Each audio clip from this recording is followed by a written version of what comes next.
안녕하십니까 성도 여러분. 2015년 제1기 안교 교과 해설 방송, 오늘은 제3과 삶과 죽음의 문제라고 하는 제목으로 함께 공부를 하도록 하겠습니다.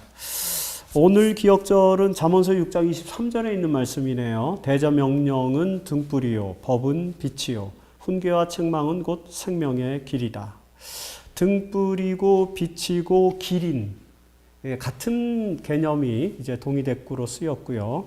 그 등불이요 빛이요 길인 요소가 명령, 법, 훈계와 책망 이런 것들로 되어 있죠.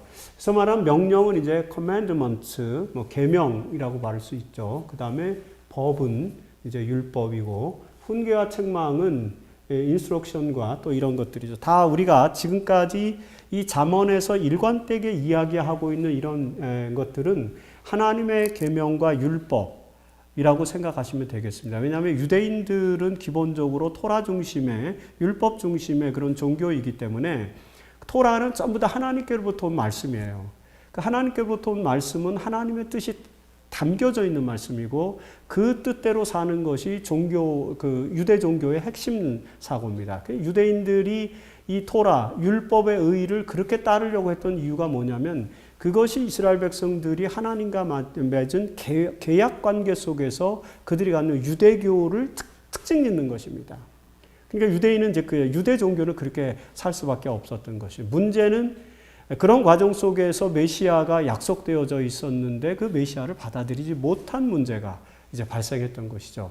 그래서 유대인들이 그들의 종교적 참 목적을 잃고 이제 방황하게 되고, 예수 그리스도께서 이 땅에 오셔서 새롭게 하나님의 말씀의 의미들을 이제 확대하고 그 하나님의 말씀의 의미의 본질을 알려주면서 이제 기독교가 만들어지게 된 것입니다. 그래서 기본적으로 유대인들이 하나님께로부터 받았던 토라, 명령이라든지 율법이라든지 훈계라든지 책망이라든지 이런 것들은 굉장히 중요한 요소고, 여전히 오늘날 우리들의 삶의 문제 가운데서 굉장히 중요한 요인이 된다라고 생각해 볼 수 있습니다. 그리고 또 한 가지, 이 말씀은, 명령이라든지 율법은 사실은 인간 사회에서 삶과 죽음의 문제라고 하는 것입니다. 이 말은 목숨을 다루는 매우 중요한 문제다, 그런 뜻이겠죠.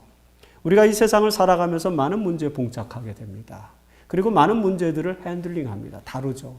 많은 문제들을 처리합니다.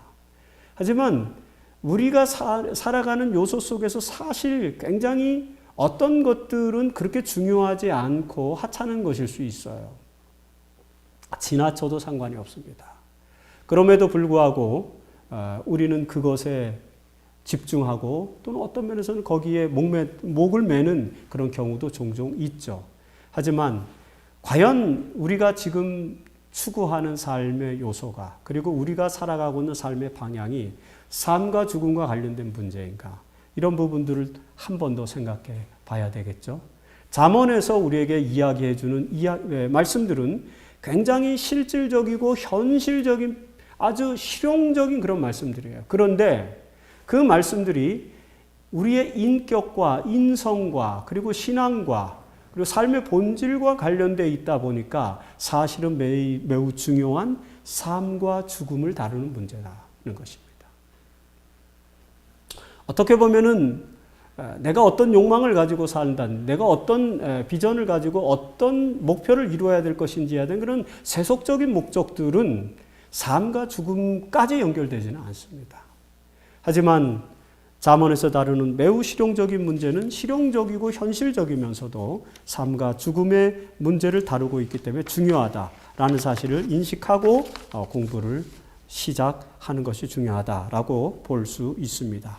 이 오늘 교과의 목표는 이런 것입니다. 삶에 있어서, 우리들의 삶에 있어서 하나님의 율법의 위치는 어디에 있어야 하는가 라고 하는 거예요. 율법을 어디에 둬야 하는가, 그런 부분입니다.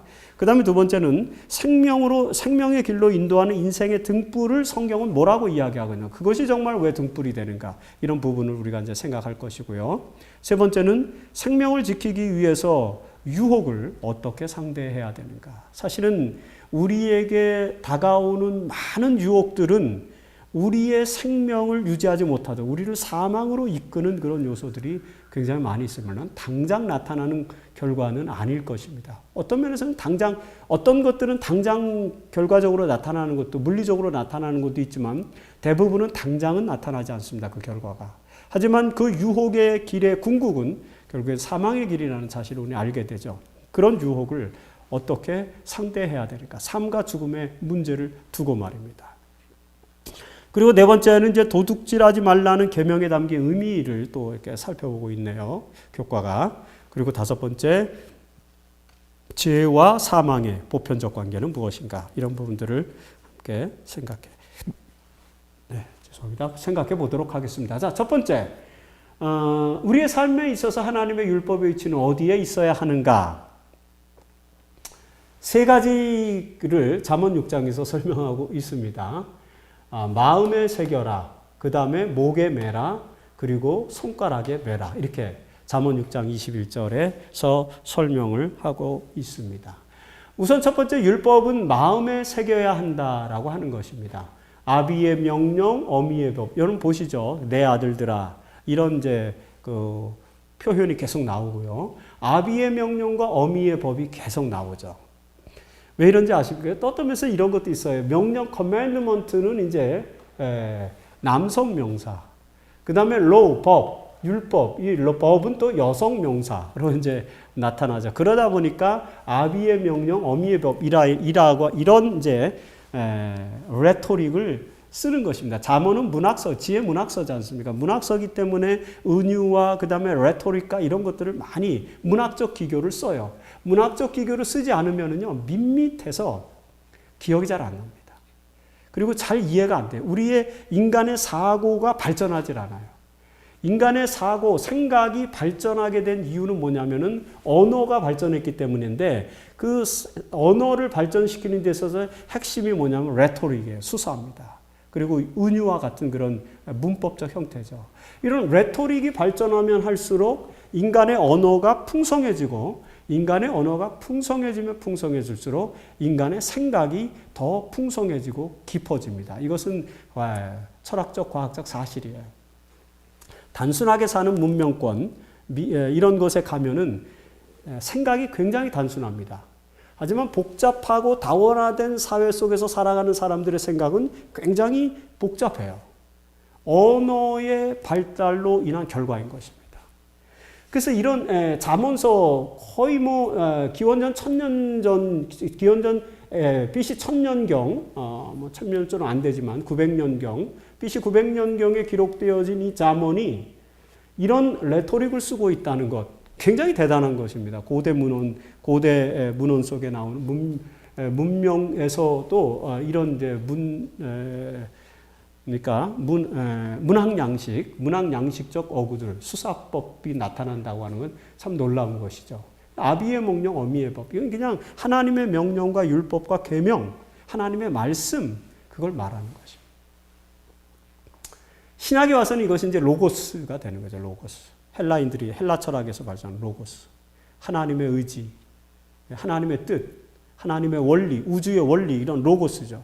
그 로고스가 구약에서는 이렇게 하나님의 명령과 법, 율법 형태로 나오는 것입니다. 그것을 마음의 색이라는 것이죠. 이건 절대적인 원칙이니까 인간의 삶의 원칙이고 종교적인 원칙이고 실질적으로 삶과 죽음의 문제를 주관하는 원칙이니까 당연히 마음에 새겨야 되죠. 그 다음에 목에 매라는 것입니다. 지난주에도 제가 설명을 드렸죠. 목에 맨다는 것은 귀중한 물건을 대하듯이 가까이 두는 것입니다. 이렇게 누군가에게 이렇게 자랑할 수 있고, 그 다음에 소중하게 여기고 품는 그런 것이죠. 목에 매라는 것입니다. 그 다음에 손가락에 매어야 한다는 것은 이제 발가락까지는 갈 수 없으니까 아마 손가락에 매라고 하는 것 같은데, 손가락에 매라고 하는 것을 류캉 박사는 이제 행위의 영역을 가져가라라는 이런 말로 해석을 하고 있습니다. 교과에서 온당한 해석이라고 생각을 합니다. 우리의 행동은 발로도 이루어지지만 손으로 또 이루어집니다. 손으로 모든 것들을 처리하죠. 그러니까 율법을 우리의 손가락에 맨다고 하는 것은 그 율법을 가지고 오퍼레이팅 하라는 것입니다. 율법이 작동하도록 하라는 것입니다. 그것이 그래서 결국에는 우리의 삶을 올바로 살아가기 위해서 삶과 죽음으로 가는 것이 아니라 진정한 삶의 방향으로 나아가기 위해서 하나님의 율법을 어디에다 두어야 하는지를 설명하고 있는 것입니다. 부조화 선지자 372페이지에서 화이트부인은 돌판에 새겨진 같은 율법이 성령에 의하여 마음판에 기록된다. 자신의 의로움을 세우려는 대신에 우리는 하나님의 율법에 순종하는 생애를 살 것이다 라고 권면하고 있습니다. 자, 이 일요일 소지에서 우리가 배울 점은 이런 것입니다. 율법을 삶의 원칙으로 삼고 그에 따라 행동해야 된다는 것입니다. 그리고 두 번째, 율법을 삶의 원칙으로 삼기 위해서는 성령의 도우심이 필요하며 그 능력으로 율법에 순종하는 삶이 가능하다라는 것을 배울 수 있습니다. 월요일 소지에서 두 번째 우리가 교과의 목표로 둔 것은 이것입니다. 생명의 길로 인도하는 인생의 등불이 무엇인지를 알아보는 것이죠. 잠언 6장 23절에서 대저 명령은 등불이요 법은 빛이요. 하나님의 계명과 율법이 등불이고 빛이다라고 말하는 것이죠. 왜 등불이요 빛입니까? 빛이라고 하는 것, 등불이라고 하는 것은 우리의 갈 길을 비춰주는 것입니다. 이해하게 이 빛이라고 하는 것은 굉장히 중요한 거죠. 사실은 헬라 철학자들에게 있어서 빛은 라이트는 이성, 계몽을 말해요. 계몽. 그래서 enlightenment, 계몽 아닙니까? 계몽주의. 프로메테우스가 모든 만물을 창조하고 제우스에게 명령을 받아서 이제 모든 만물을 창조한 다음에 각 동물들마다 선물을 주었죠.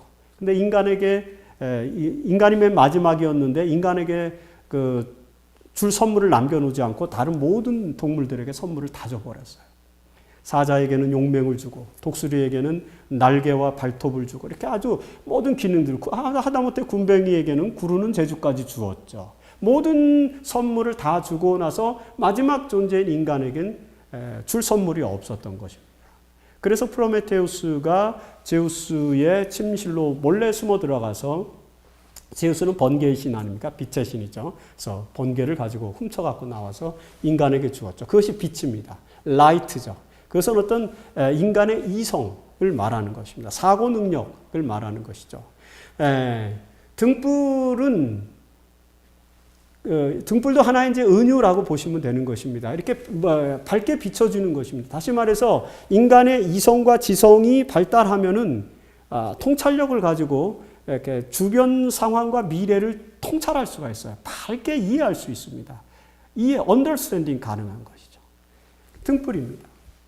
인간의 하나님의 명령과 하나님의 법은 우리의 인간의 인식을 확장시켜주고 우리가 어떻게 살아야 되는지에 대한 삶의 지혜를 가져다주는 그런 대상이 된다는 것이죠. 삶의 경로를 비춰주는 것입니다. 율법이. 어떻게 살아야 되는지에 대한 방향성을 제시해 주는 거죠. 윤리적으로 그리고 도덕적으로 실천적으로 실용적으로 그런 모든 것들을 가져다 주는 것입니다. 이런 기능을 하는 것이 율법이다라고 하는 것입니다. 유대인들은 그 율법을 이런 어떤 등불과 그 다음에 빛으로서 인식의 확장의 기능으로서 활용했다기보다는 그것을 어떤 문자적으로 지키는 그런 율법주의에 치중하다 보니까 율법의 기능이 상실된 것입니다. 믿음으로 말미암는 일을 강조했던 루터나 칼뱅도 율법의 기능을 무시한 게 아니에요. 율법의 제1기능, 제2기능, 제3기능까지 확대를 해서 율법이 결국엔 제3기능까지 가면은 율법으로 우리의 삶의 변화, 성화가 가능케 될 것이다라고 하는 것까지 칼뱅도 지지를 합니다. 그렇기 때문에 칼뱅과 루터가 율법을 완전히 무시하진 않았어요. 물론 이제 칼뱅의 제자들이 도르트웨이에서 칼뱅주의 원칙을 만들면서 칼뱅주의자들은 도덕률 폐기론, 율법 무용론까지 갔죠. 신학적으로 그렇게 간 측면들은 있지만 실질적으로 율법의 제3기능을 무시하지 않았다. 루터나 칼뱅은. 굉장히 중요한 요소입니다. 그 율법 자체는 그런 기능을 가지고 있다. 다만 그 율법을 행함으로 구원을 받는다라고 하는 건 행함으로 말미암아 의에는 문제가 있는 것이지만 율법이 우리에게 주는 그런 기능은 틀림없는 것입니다. 그래서 갈 길을 비춰주는 것입니다. 삶의 경로를 지정해 주는 것이 하나님께서 그 길을 십계명을 통해서 보여주시고 그 다음에 십계명으로 부족하니까 우리의 신비의 마음속에 하나님의 계명을 심어주신 것입니다. 성령. 그래서 그걸 따라가는 우리의 마음속에 들어있는 양심과 하나님의 법도를 따라 사는 삶이 중요하다라고 이야기할 수 있죠. 이런 하나님의 명령을 등불 삼아 살아간 많은 사람들의 신뢰가 성경에 나오는데 특별히 히브리 11장에 보면은 아브라함, 이삭과 야곱과 그의 자손들이 믿음을 따라서 살아간 그런 삶의 모습들을 보게 됩니다. 다 하나님의 명령을 따라서 살아갔습니다. 율법은 어떻게 생명의 길로 유비될 수 있는가? 잠언 7장 2절에 내 법을 지키면 산다. 이렇게 내 법을 지켜 살며라고. 즉 다시 말해서 법은 살게 하는 삶으로 이끄는 그런 것이죠. 잠언 6장 23절도 훈계와 책망은 생명의 길이다 이렇게 말하고 있습니다. 부모님께서 자녀들을 올바른 길로 이끄는 것입니다. 그게 훈계고 책망이죠. 하나님께서도 마찬가지예요. 우리에게 율법을 주시고 우리에게 법도를 주시고 우리에게 명령을 주시고 훈계를 주시는 것은 이 세상을 창조하시고 지으신 그리고 인간을 만드신 하나님께서 인간이 어떻게 살아야 되는지에 대한 가이드라인을 가장 잘 이해하고 계신 분이기 때문에 그런 가이드라인을 제시해 주신 것입니다. 사람들은 때로는 그 가이드라인을 일탈하기를 원하고 죄로 인해서 우리도 모르게 우리 안에 이 선의지가 구현되지 않는 그런 삶. 그래서 이마누엘 칸트도 우리 안에 선의지가 있지만 그럼에도 불구하고 인간이 죄를 짓는 이유가 무엇인가? 강력한 선의지가 있음에도 불구하고 잘못된 삶을 살고 잘못된 길로 가는 이유가 무엇인가? 라는 논리에서 그가 제시한 또 다른 이론이 절대악 개념이죠. 인간은 선의지가 있는데 그런데 우주에는 절대악이 작동한다는 것이죠. 그 우주에 작동하는 절대악을 선의지로 극복해야 되는 것입니다. 아마 그게 이제 선악간의 대쟁투라고 볼 수 있는 거죠. 우주의 보편적인 절대악. 아마 그것은 이제 인간의 욕망 속에 자리를 잡고 있는 거죠. 인간의 욕망에 자리 잡고 있는 절대악. 그리고 인간의 신비 속에 잠겨져 있는 선의지. 이 두 가지의 싸움 속에서 우리의 인생이 결정되는데 하나님의 법은 그 선의지를 구현하는 방법을 설명해 주는 설명서라고 이해를 하시면 될 것입니다. 그래서 삶을 우리에게 주는 것이다.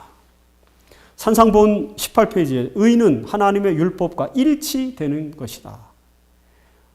물론 이제 여기서 말하는 의는 궁극적인 의를 말하고 율법에도 의가 있어요. 근데 바울은 바리새인들이 율법의 의만으로 구원을 얻으려고 하니까 율법 의 이외에 또 다른 한 의인 예수 그리스도의 의, 즉 하나님의 의가 우리를 궁극적으로 구원한다는 믿음 사실을 강조하면서 믿음으로 말미암는 의를 설명하지 않습니까? 하지만 하나님의 율법이 가지고 있는 본질성 속 유대인들의 할라카의 규례와 같은 그런 그렇게 규정적이고 그다음에 문서화되고 기록화된 그런 규정이 아닌 하나님의 율법의 본질 자체는 의와 일치된다.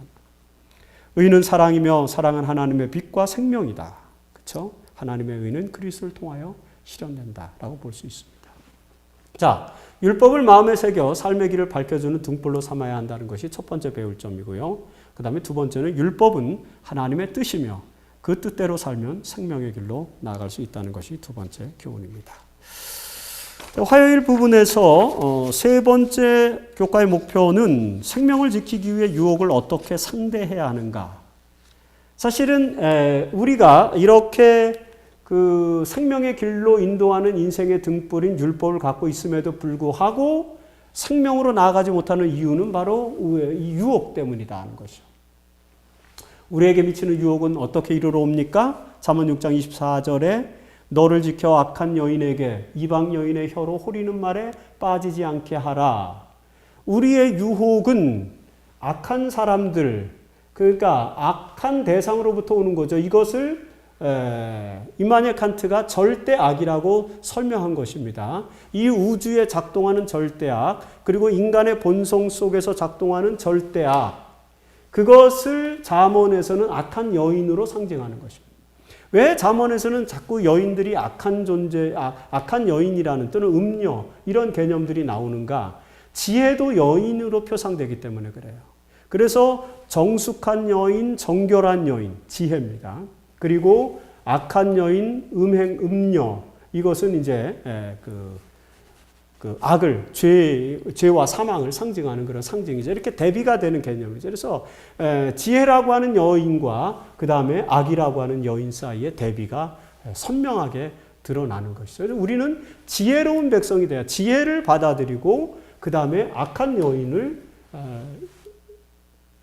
배제하고 그리고 악으로부터 멀어져야 되고 그런 구도로 설명을 하는 것이죠. 우리에게 유혹이 이르러 오는 방법은 바로 그런 절대악의 요소 때문에 너무나도 절대적인 그런 악의 개념과 악의 상황 속에서 우리가 둘러싸여 있기 때문에 유혹이 오게 되는 것입니다. 우리의 그런 유혹, 절대악이 우리의 삶에 끼치는 영향력은 어느 정도입니까? 여기 또 하나의 유비가 나옵니다. 잠언 6장 27절에 사람이 불을 품고 사여 어찌 그 옷이 타지 아니하겠느냐. 불을 품으면 어떻게 됩니까? 옷이 다 타버리고 아니 옷만 타는 것이 아니라 우리가 전부 다 화상을 입어서 죽을 수밖에 없겠죠. 유혹이라는 것은 불이라는 거예요. 불을 품고 기름으로 뛰어드는 격, 뭐 그런 격이라고 말할 수 있을 것입니다.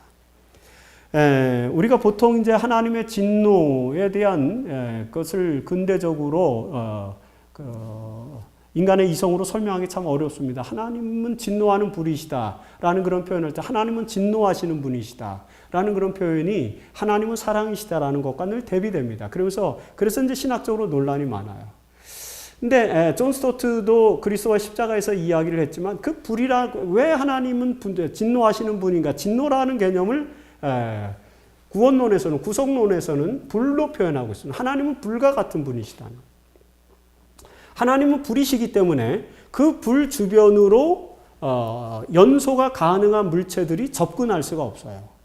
하나님은 절대 선이신 분이기 때문에 악이 접근할 수 없어요. 하나님은 빛이시기 때문에 어둠이 접근할 수가 없어요. 하나님이 계신 곳에서는 그 빛으로 인해서 어둠이 다 사라져버리죠. 그래서 어둠은 존재하는 것이 아니라 빛만이 존재하는 것입니다. 그런 것처럼 하나님은 불과 같은 신분이기 때문에 그 주변의 모든 것들을 다 태우는 속성을 갖고 있는 거죠. 그걸 이제 인간적인 표현으로 하나님의 진노라 그렇게 설명하는 것입니다. 구원론에서, 구속론에서. 즉 다시 말해서 하나님은 정결한 불과 같은 분이기 때문에 그 주변에는 모든 연소되는 것들은 다 탈 수밖에 없다. 그래서 태워지는 현상, 그걸 진노라고 이렇게 말하는 것이죠. 그런 특징이 있어요. 그 유혹도 마찬가지예요. 우리를 태워버리는 불입니다. 유혹은. 그렇기 때문에 결국에는 유혹은 우리 삶에 대단한 영향을 미치는 거죠. 우리를 그냥 태워버리는 그런 영향력을 갖고 있는 것입니다. 우리가 그 유혹의 불에 타지 않기 위해서는 어떻게 해야 됩니까? 잠언 6장 25절에 내 마음에 그 아름다움을 탐하지 말며 그 눈꺼풀에 홀리지 마라. 계속해서 이제 이방 여인의 유비를 가져다 끌어오는 것입니다. 유혹에서 멀리하라는 것이죠. 유혹에 휩쓸리지 말라는 것이죠. 유혹에 휩쓸리지 않기 위해서는 어떻게 해야 됩니까? 하나님의 말씀, 하나님의 명령, 하나님의 계명, 아비의 명령과 어미의 법을 따르는 그런 삶을 살아야 된다. 즉 다시 말해서 절대악으로부터 승리하기 위해서는 우리는 우리 마음속에 있는 선의지를 발현시켜야 된다. 그 선의지는 하나님께로부터 오는 것이고 성령의 능력으로 활성화될 수 있는 그런 것이다. 말할 수 있습니다. 청년에게 보내는 기별 425페이지. 우리 청년들과 성인들이 왜 그토록 유혹까지 쉽게 빠져드는가? 절대악이 만연하기 때문에 어쩔 수 없는 것입니다. 그 이유는 하나님의 말씀을 마땅히 연구하고 명상하지 않기 때문입니다. 다시 말해서 하나님의 말씀을 연구하고 명상하면 우리 안에 선의지가 더 강력한 능력을 발휘해서 절대악을 제어할 수 있는 것입니다. 반지의 제왕에서 이제 절대악으로 상징되는 그 반지, 그거를 용암 속에 던져 넣어야만 우리의 선의지가 영원히 발현되고 하나님의 나라가 세워지는 것 아닙니까? 톨킨은 그런 어떤 메시지를 반지의 제왕이라는 작품 속에서 이제 심어준 것입니다. 그래서 절대악으로 상징되는 반지, 그 절대 반지를 끼기만 하면 그 절대 반지는 우리 모두에게 영향을 미치는 절대악의 상징인 것입니다. 그것을 선의지로, 인간의 마음속에 있는 선의지로 극복하는 것이죠. 그것이 승리하는 비결이다라고 말할 수 있습니다. 자, 유혹에 굴복하는 것은 마치 불 속으로 뛰어드는 것과 같은 것이다라는 것을 배우고요. 두 번째는 유혹을 극복하고 생명을 지키기 위해서 하나님의 말씀을 연구하고 율법을 등불 삼아 생명의 길로 나아가야 한다라는 두 번째 교훈을 생각해 볼 수 있습니다. 그리고 수요일 소지에서 이제 도둑질하지 말라라는 계명을 설명하는데 도둑질하지 말라는 계명에 담긴 의미를 설명하고 있습니다. 이 부분은 뭐 굉장히 우리가 잘 아는 부분이기 때문에 쉽게 이해할 수 있습니다. 하나님의 10계명 중에서 제 6계명, 7계명, 8계명은 다 아시는 것처럼 살인하지 말라, 간음하지 말라, 도둑질하지 말라 이것 아닙니까? 고대 사회에서, 고대법에서 가장 보편적인 사회적 범죄들, 가장 대표적으로 불법적으로 취하는 죄들이 바로 살인, 간음, 도둑질 이런 것입니다. 고대 사회의 특징이죠. 오늘날에는 뭐 이게 더 깊은 의미를 담고 있어요. 예수님 자신도 형제에게 라가라고 하는 자도 다 살인하는 것이다. 욕가 뭐 이렇게까지 음욕을 품는 자마다 간음하는 것이고, 뭐 도둑질은 더 심해요. 그렇죠? 마음속에 그 마음의 행위까지를 마음에 품는 그런 어떤 의지까지를 예수님께서는 생각하시고 오늘날도 더 이제 세분화됐죠. 하지만 고대 사회에서는 굉장히 단순하게 율법을 적용하기 때문에 요 가장 보편적인 사회적 범죄들을 설명을 합니다. 여기서 도둑질하지 말라라는 계명을 제시하는 것은 이런 보편적인 사회적인 범죄들을 총칭하는 것이 아닌가라고 그렇게 생각해 볼 수 있습니다. 특별히 이제 잠언의 지혜자는 줄인 배를 채우려고 도둑질하는 문제도 죄인가라고 하는 문제를 우리에게 던져주고 있어요. 잠언 6장 30절에 줄일 때 배를 채우려고 도둑질하면 사람이 그를 멸시하지는 않을 것이다 이렇게 얘기해요. 하지만 들키면 어떻게 돼요? 7배를 갚아야 하리니 심지어 자기 집에 있는 것을 다 내주게 되리라는 그런 말씀을 설명하고 있습니다. 사실 이 말씀은 이런 거죠. 절박한 상황에서도 죄를 정당화할 수는 없다는 것입니다. 사실 줄인 사람, 줄인 배를 가지고 있는 사람을 도와줄 수 있는 구제책은 다른 방법으로 있는 것입니다. 그래서 하나님께서는 그 방법을 토라에 규정을 해 주신 것입니다. 그래서 분배, 가난하고 헐벗고 굶주린 사람들을 가진 자들이 어떻게 도와주어야 되는지에 대한 사회적 규정을 만든 구제책을. 그렇기 때문에 줄인 배를 채우기 위해서 도적질해서는 안 된다라는 사실을 하나님은 설명해 주는 것입니다. 그런데 여러분, 만일에 이런 다른 방법으로 제시해 준 구제책이 없어져 버리고 가려져 버리고 이것을 사람들이 실현하지 않으면 어떻게 됩니까? 줄인 배를 갖고 있는 사람들은 도둑질할 수밖에 없죠. 결국에는 모든 사람들에게 책임이 있는 것입니다. 어쨌든 이런 말씀을 통해서 하나님께서는 절박한 상황에서도 죄가 정당화될 수 없다는 사실을 설명하고 죄가 이루어질 수 있을 만한 상황들에 대한 구제책을 만들어주고 있다. 그래서 그 구제책을 우리가 실현하는 것도 죄를 짓지 않는 방법, 굉장히 중요한 그런 메커니즘을 보여주고 있다라고 말할 수 있습니다. 이 율법이 주고자 하는 핵심 교훈은 이런 것입니다. 여러분 잘 아시는 것처럼 야고보서 2장 10절에 온 율법을 지키다가 그 하나를 범하면 모두 범한 자가 된다는 것이죠. 그래서 하나님의 계명, 하나님의 명령에 충실히 따르고 여한의 익스큐스도 있어서는 안 된다. 그 익스큐스가 있는 이유는 뭐냐면은 하나님께서 마련해 주신 방법을 인간들이 따라가지 않기 때문에 결과적으로는 하나님의 명령에 따르지 않기 때문에 나타나는 그런 파생적인 결과일 수밖에 없다는 것이죠. 하나님께서 주신 그런 하나님의 뜻, 명령에 충실하게 수행하게 되면은 줄인 배를 채우려고 도둑질하는 사람이 나타나지 않을 것입니다. 근데 그런 사람들이 현상 속에는 있죠. 그래서 아주 실용적인 말씀들, 실용적인 잠언을 주고 있기 때문에 이 잠언에서는 줄일 때 배를 채우려고 도적질하는 사람은 어떻게 될 것인가에 대해서도 설명하면서 이런 절박한 상황에서도 죄를 정당화해서는 안 된다라는 것을 우리에게 강조를 하고 있습니다. 교육 150페이지. 인생과 진리와 명예에 대한 높은 개념을 가지고 있으면서도 오히려 하나님의 거룩한 율법 중 하나를 고의로 범하는 자는 자기가 받은 고상한 은사들을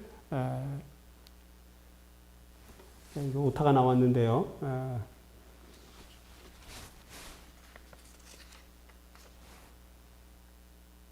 여기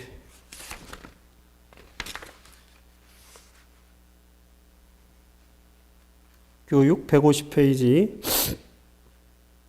교과에 있습니다. 교과에 보면은 거기 율법 중 하나를 고의로 하나님의 거룩한 율법 중 하나를 고의로 범하는 자는 자기가 받은 고상한 은사들을 죄를 범하게 하는 유혹거리가 되게 한다. 이게 지가 아니라 죄입니다. 죄를 범하게 하는 유혹거리가 되게 한다라고 이렇게 이야기하고 있습니다. 아무리 높은 개념을, 진리와 명예에 대한 높은 개념을 갖고 있다 할지라도 율법 중 하나를 이렇게 범하게 되면은 그 모든 고상한 은사들을 죄를 범하게 하는 유혹거리로 만들게 된다라고 이렇게 화이트부인은 말씀하고 있습니다. 자, 이 교과, 이 내용에서 두 가지 배울 점이 있는 것 같아요. 하나는 간음하지 말라, 도둑질하지 말라는 불법적인 이런 도둑질하지 말라라는 이런 그 말씀은 불법적인 취함에 있어서 동일한 죄. 그러니까 간음하는 것도 이제 불법적인 취함과 관련된 거고 도둑질하는 것도 불법적인 취함과 관련된 거죠. 그냥 같은 동일한 죄다는 것입니다. 그래서 그런 동일한 죄를 연결시키고 있다는 것입니다. 그 다음에 두 번째 배울 점은 어떤 상황에서도 죄를 정당할 수 없으며 계명에 대한 높은 표준을 가져야 한다는 것이 이 아포리즘에서 우리가 배워야 될 교훈이고, 여기서 한 가지 더 우리가 추가적인 교훈을 뽑아낸다면 다른 방법으로 만들어진 구제책, 이것이 실현될 수 있도록 우리가 더 충실하게 신앙적 삶을 살아가는 것도 굉장히 중요하다는 사실을 이야기해 볼 수 있습니다. 자, 이제 목요일 소지에서 죄와 사망의 보편적인 관계는 무엇인가? 우리가 너무 잘 알지 않습니까? 죄의 싹은 사망이다는 것입니다. 죄를 범한 궁극적 결과는 사망이죠. 그래서 우리가 이 세상의 삶 속에서 하나님의 원리, 하나님의 율법과 명령과 훈계와 법도, 그 다음에 명철을 따라가지 않는 것이 삶과 죽음의 문제라는 사실. 왜요? 그 자체, 그런 말씀을 따르지 않는 것이 죄이기 때문에 그 죄의 싹은 사망이다라는 것입니다. 잠언 7장 22절에 아주 굉장히 또 탁월한 유비가 등장합니다. 소가 도수장으로 가는 것 같다는 것입니다. 하나님의 명령을 따르지 않는 삶은 소가 도수장으로 끌려가듯이 죽음과 사망의 길로 끌려가는 삶이다. 그 다음에 새가 그물로 들어가는 거예요. 죽음의 길로, 죽음의 자리로 들어가는 것이라는 그런 이야기죠. 그런 유비를 보여주고 있습니다. 죄의 길이 사망의 길임을 설명하는 또 강력한 수사법, 레토릭이 또 나와요. 잠언 7장 27절에 정말 대단한 레토릭이라고 생각을 합니다. 음녀의 길, 그의 집은 수올의 강이라 사망의 방으로 내려갑니다. 음녀의 길을 설명하면서 그 음녀의 집은, 여기서 말하는 음녀는 이제 1차적으로는 당연히 사악한 여자, 그 다음에 음탕한 여인, 그런 것입니다. 우리가 늘 이야기하는 것처럼. 그럼에도 불구하고 제가 계속 말씀드리는 것처럼 잠언에서 지혜가 여성으로 묘사되고 있어. 슬기로운 여자. 그렇기 때문에 음녀라고 하는 것은 지혜롭지 않은, 지혜를 선택하지 않은 개념을 설명하기 위한 그런 단어법적인 요소다, 이렇게 볼 수 있습니다. 그러니까 지혜롭지 않은 사람의 집은 수올의 강이라. 수올은 이제 무덤을 말하는 거죠. 죽음을 말하는 거죠. 수올의 강이고 그 다음에 사망의 방으로 내려가는 길이다 라고 이렇게 설명하고 있습니다. 하나님의 명령과 뜻, 지혜를 따라 지혜의 길로 가지 않는 사람들의 궁극적인 목표, 그 궁극적인 삶의 텔로스가 바로 스올, 무덤이고 사망이다라는 사실을 수사, 레토릭으로 보여주는 그런 표현인 것입니다. 이렇게 죄와 사망의 유비에서 지혜자가 강조하는 교훈은 그래서 잠언 7장 25절에 있는 것처럼 음녀의 길로 치우치지 말며 지혜롭지 않은 길로 치우치지 말며 그 길에 미혹되지 말라는 그런 권면으로 설명을 주고 있는 것이죠. 자, 두 가지 배울 점. 죄에 이끌린 결과는 파멸, 즉 사망이라는 사실을 염두에 두어야 한다는 것이 첫 번째 배울 점이고요. 또 하나는 하나님의 말씀을 따라 죄로 인한 죽음의 위험을 감지하고 올바르게 살기 위해 노력해야 한다는 사실을 우리가 또 배울 수 있습니다.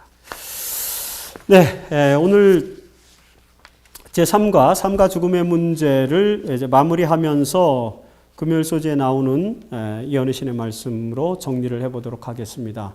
죄로 얼룩진 시대의 그리스도인들은 어떤 표준을 가지고 살아야 하는지에 대해서 화이프이는 교회 증언 5권 147페이지에서 이렇게 설명하고 있죠. 죄로 영혼을 더럽히기보다는 차라리 어떤 종류의 고난일지라도 궁핍과 비난, 친구들과의 분리를 택하라는 것입니다. 불명예나 하나님의 율법을 범하기보다는 죽음을 택하겠다는 것이 모든 그리스도인의 표어가 되어야 한다. 우리 모든 재림 성도들의 표어가 되어야 하겠죠. 개혁자라고 공언하며 가장 엄숙하고 순결하게 하는 하나님의 말씀의 진리를 간직하고 있노라고 공언하는 한 백성으로서 우리는 표준을 현 시대에 있는 것보다 더 높여야 한다. 우리의 의가 바리새인들의 의보다 나아야 한다고 예수님께서 말씀하셨지 않습니까?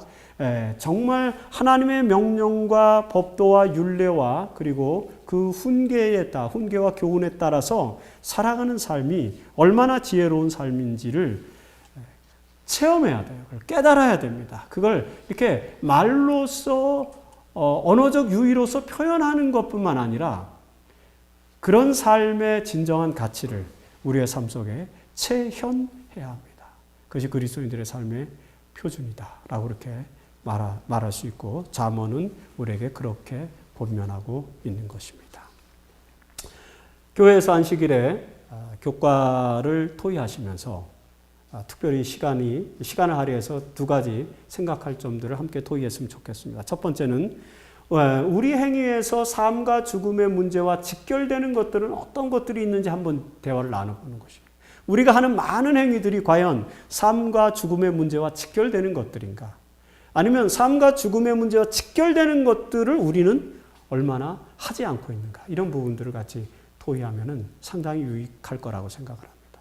그리고 두 번째는 사망의 길이 아닌 생명의 길로 나아갈 수 있는 방법이 무엇인지, 음녀의 길이 아니라, 즉 지혜롭지 못한 여인의 길이 아니라 지혜자의 길로 나아갈 수 있는 방법.